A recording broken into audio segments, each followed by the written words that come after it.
El Señor esté con ustedes. Del Santo Evangelio según San Mateo.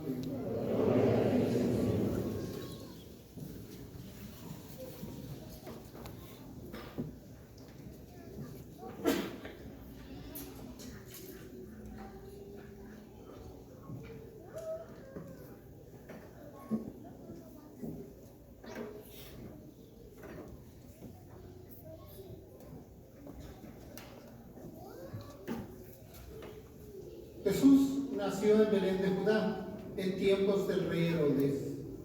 Unos magos de Oriente llegaron entonces a Jerusalén y preguntaron: ¿dónde está el rey de los judíos que acaba de nacer? Porque vimos surgir su estrella y hemos venido a adorarlo. Al enterarse de esto, el rey Herodes se sobresaltó y toda Jerusalén con él.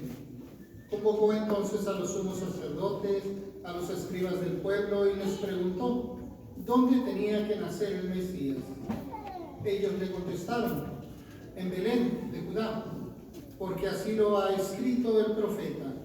Y tú, Belén, tierra de Judá, ¿no eres en manera alguna la menor entre las ciudades ilustres de Judá? Pues de ti saldrá un jefe, que será el pastor de mi pueblo, Israel. Entonces Herodes llamó en secreto a los magos para que le precisaran el tiempo en el que se les había aparecido la estrella, y los mandó a Belén, diciéndoles: vayan y averiguar cuidadosamente qué hay de ese niño, y cuando lo encuentren, avísenme para que yo también vaya a adorarlo. Después de oír al rey, los magos se pusieron en camino, y de pronto la estrella que habían visto surgir comenzó a guiarlos, hasta que se detuvo encima de donde estaba el niño. Al ver de nuevo la estrella, se llenaron de inmensa alegría. Entraron en la casa y vieron al niño con María, su madre, y postrándose lo adoraron. Después abrieron sus cofres, le ofrecieron regalos: oro, incienso y mirra. Advertidos durante el sueño de que no volvieran a Herodes, regresaron a su tierra por otro camino. Palabra del Señor.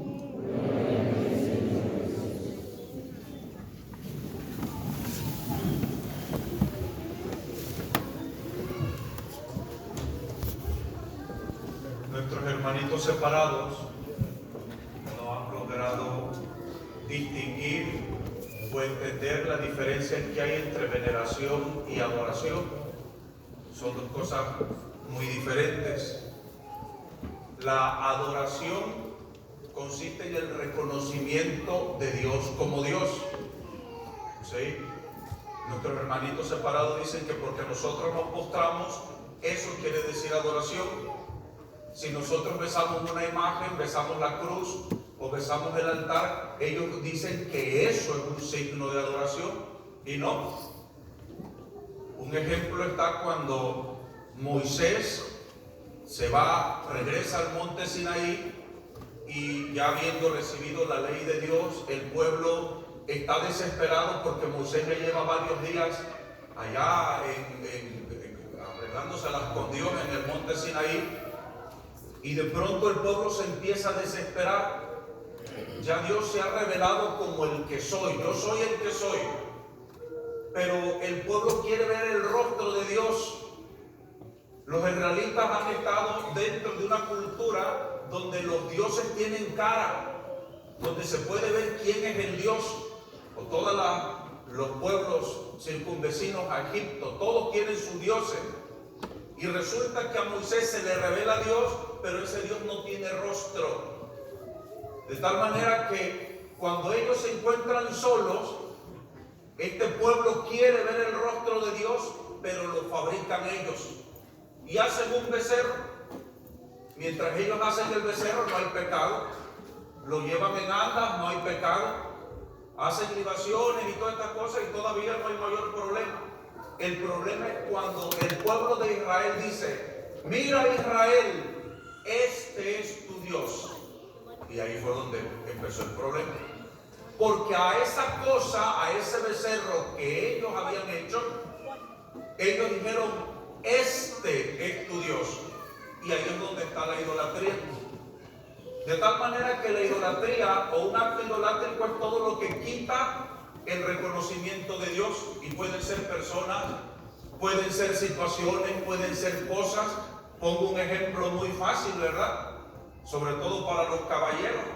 Cuando el día domingo va a ser el Super Bowl, ¿verdad?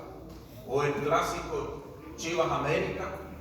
Y entonces, híjole, en la mañana yo tenía que hacer una cosa y en la tarde no voy a poder ir. Por lo siento, Señor, pero yo no puedo ir a misa. Yo, mi clásico, no me lo pierdo. Eso se convierte en un acto idolátrico. ¿Por qué? Porque le quita a Dios el lugar que le corresponde. Por encima de Dios está mi situación, está una persona, está una cosa. ¿Sí me doy a entender? De tal manera que, ¿a dónde voy con todo esto? El tema central que a mí me gustaría resaltar hoy día en el evangelio que hemos leído es lo que hacen los magos. Los magos, estos sabios de Oriente, no magos porque sean brujos. La Biblia no dice que sean reyes, nosotros lo reconocemos como los reyes magos. Eran personas sabias que sabían muchas ciencias, la astronomía, no astrología. La astrología la estudia más evidente, ¿verdad? Ellos estudiaban astronomía, los astros, cómo se mueven, el sol, la luna, las estrellas, las matemáticas, la ingeniería, arquitectura, muchas cosas abarcaban estos sabios. Y ellos entonces, partiendo de que también conocían la ley y las escrituras, y sabiendo que Dios ha creado los astros, y que estos astros Dios los ha creado para marcar la fiesta, los días importantes, ellos ven que en el cielo hay un astro diferente. Ha surgido una estrella y esta estrella anuncia algo muy importante. Un ser importante ha nacido y ellos, movidos por la fe, movidos por esas revelaciones, esos signos, se aventuran para ir a buscar quién es el que ha nacido. Y cuando están presentes ante aquel que ha nacido, dice la palabra de Dios, postrándose, el signo de la postración no es un signo de adoración hasta este momento, dice postrándose, lo adoran.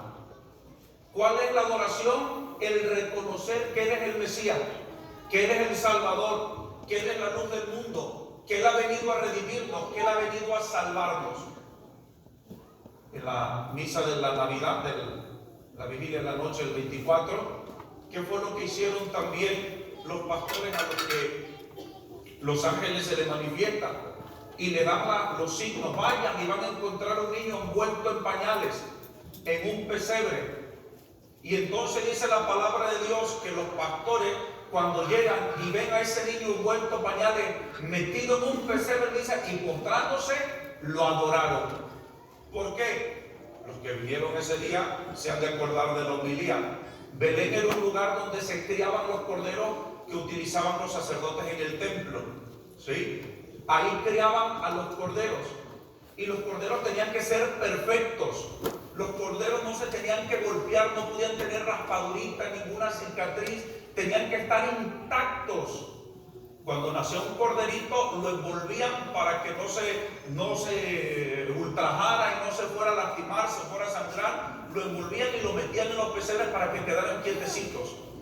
Por eso cuando los pastores llegan y ven a ese niño envuelto en pañales, metido en un pesebre, ellos reconocen que este es el Mesías. Este es el Cordero, del que ya no vamos a necesitar más sacrificio. El Cordero de Dios que quita el pecado del mundo. Y dice la palabra de Dios, los pastorcitos se postran y lo adoran. La adoración. Hasta aquí ya la segunda parte de la homilía. La tercera parte es en explicar lo que el Papa Benedicto dijo durante su pontificado. El Papa Benedicto impulsó la celebración de la misa como algo sagrado. El Papa Benedicto pidió que se centrara la liturgia en el misterio del sacrificio. Por eso se ponía el crucifijo en el altar, en todo su pontificado. El Papa Benedicto empezó a llamar algo que se llamaba la reforma de la reforma litúrgica, que fuéramos al origen de lo que es la celebración eucarística, que hoy día es un desastre. Pero el Papa Benedicto hablaba de algo muy interesante. Dice: nuestra liturgia está enferma.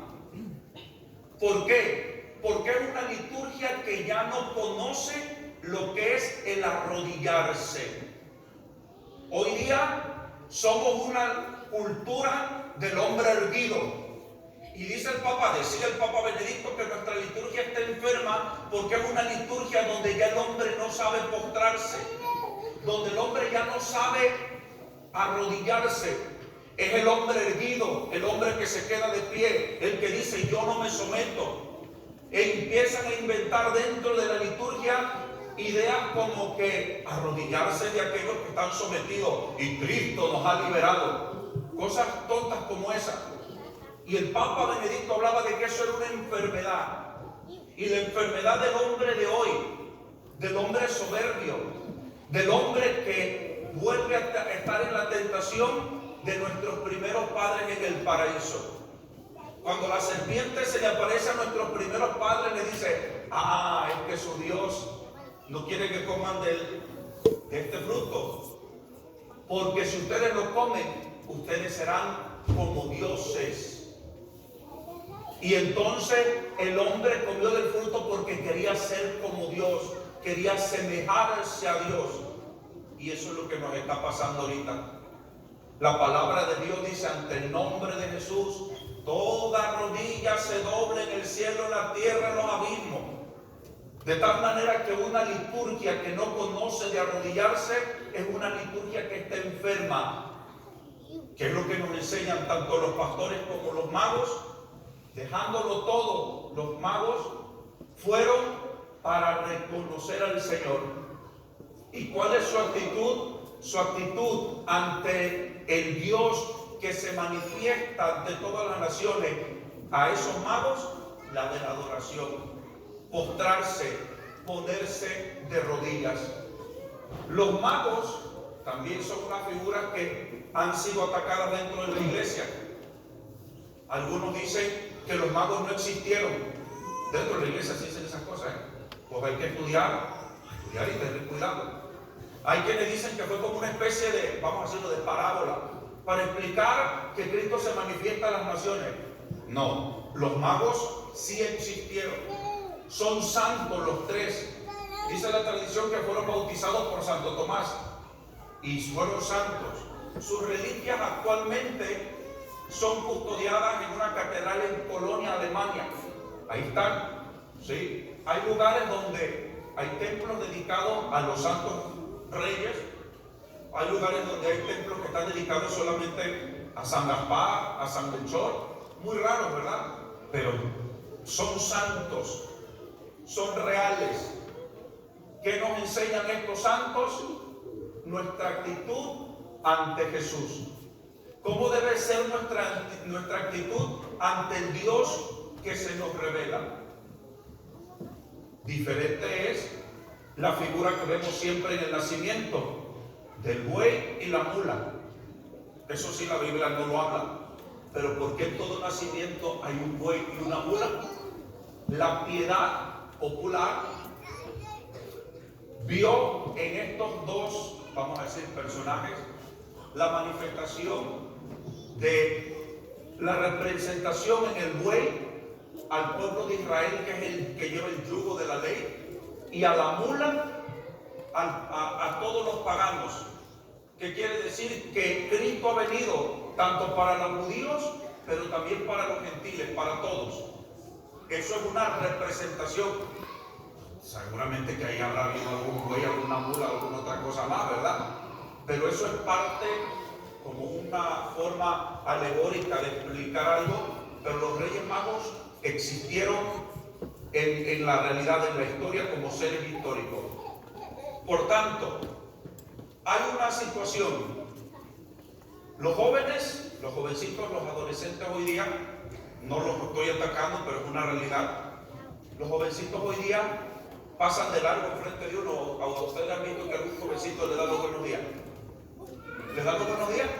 No. Yo un día pasé por aquí, iba a un mandado, iba yo con sotana, el padrecito, ¿va?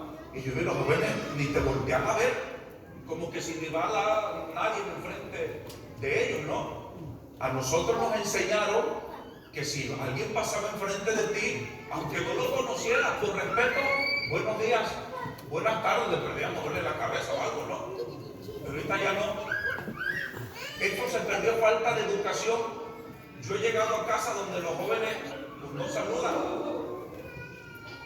No me van a decir, me vayan a tener después miedo, no nos vamos a invitar al Padre, no nos va a después ir a hablar, a ponernos en evidencia en la homilía. Pero es la realidad. A mí me ha tocado ir a casa donde los niños llegan y ni saludan. ¿No? A nosotros nos enseñaron que si uno traía un sombrero, si tú llegabas a una casa a pedir alguna razón o algo, tú te quitabas el sombrero cuando te abrían la puerta, ¿sí o no? Buenos días, señora, mire que vengo a pedir una información, qué sé yo. Y a ti te pones el sombrero. Nos enseñaron que si pasábamos por enfrente de la iglesia, uno se quitaba el sombrero, o se persinaba uno y pasaba de largo. Nos enseñaron que en la iglesia nunca se masca chicle. Nunca un varón dentro de la iglesia trae cachucha o sombrero. Pero ahorita estas cosas se perdieron. Ahora aquí es una batalla porque está el montón de gente mascando chicle. Tan mero, duro y dale, nada más que chicle.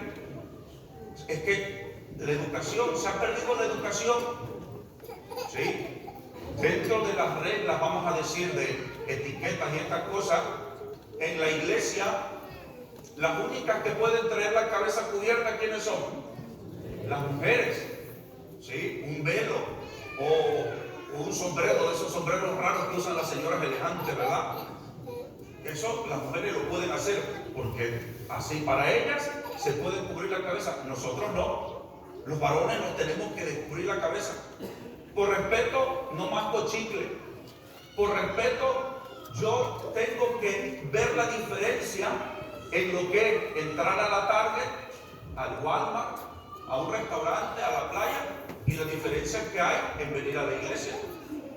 Cuando uno entra en la Target, uno a la Target no te piden que vayas de saco y corbata para ir a la Target, ¿verdad? Va como sea, o al Walmart. Uno puede ir en sandalias, sin zapatos, sin camisa, como sea. Con audífonos, hablando, mascando chicle, en la Target o en el Walmart. Pero la iglesia es algo diferente, ¿verdad que sí? La iglesia, estamos en la casa de Dios. Esa escena que ustedes ven en el pesebre, donde los magos llegaron y adoraron al niño, donde los pastores llegaron y adoraron al niño, es exactamente lo que pasa acá. Así como los pastores y los magos vieron a Jesús vivo, presente ahí, es exactamente lo que pasa acá. Por eso nuestra actitud ante el que se manifiesta, ante el que se revela y se presenta en el altar, nuestra actitud debe de ser de profundo respeto y de profunda adoración. Sus niños ya no dan los buenos días, ni saludan, porque los papás no les enseñaron. Ahora los niños vienen a la iglesia en pijama, ¿sí? Hasta gente, un día me tocó allá en China, llegó una señora con todo el poco de chamacos en pijama. A mí casi me voy de jeta ahí, ¿verdad? O sea, es que esto es inaudito. ¿Hasta dónde hemos llegado? Los niños son maleducados por culpa de quién? De los papás. Ahora bien, ustedes son maleducados, lo que quieran, no todo. ¿Por culpa de quién? Ustedes, los viejos. ¿Por culpa de quién son maleducados? Ahora sí, que aquí, ya que yo les tiré, ahora tírenme ustedes. Por culpa de quién ustedes han perdido la educación, han perdido el respeto, el sentido de lo sagrado, el sentido de la adoración. ¿Por culpa de quién? De los curas. Por culpa de los sacerdotes. Los sacerdotes hemos echado a perder al pueblo de Dios con nuestras estupideces, con nuestras innovaciones, con nuestros cambios, ¿sí? Nosotros los hemos echado a perder a ustedes. Ahora nos toca, como dice Monseñor Isidro, la reconstrucción de la iglesia. Y parece que poquito a poquito se va dando esa reconstrucción. Poquito a poquito vemos cómo hay gente que ya viene como consciente de que vienen a la iglesia. Vienen bien vestidos, con zapatos, ¿sí? Con camisa normal. ¿Sí? Ya no podemos pedir más, no podemos pedir saco de corbata, ya con eso nos damos por bien servido, ¿verdad? Pero hay parroquias aquí cerquita donde incluso entre los varones han hecho el esfuerzo de ir de corbata y de como algo sagrado, algo que se hace un esfuerzo por darle la importancia a lo que vamos a ver. ¿Sí? Por ejemplo, yo he celebrado cientos de quinceañeras. He celebrado muchas bodas, no cientos, pero más de 100 ya las he celebrado. Yo no he visto en una boda o en una quinceañera nunca, Tonita, que alguien llegue a una misa de esas y venga todo guarachudo. Nunca. Ni de camisa polo, o camiseta, o en short. Nunca. ¿Cómo viene la gente a esos eventos? ¿Ustedes han visto que en una fiesta alguien entre guarachudo a un salón? No. Oye, ¿por qué entonces la iglesia sí? ¿Por qué a lo más sagrado que existe sobre la tierra, entonces sí nos permitimos venir como si fuéramos al Walmart, como si fuéramos a la playa?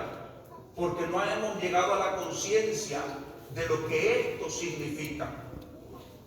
No hemos llegado todavía a esa conciencia.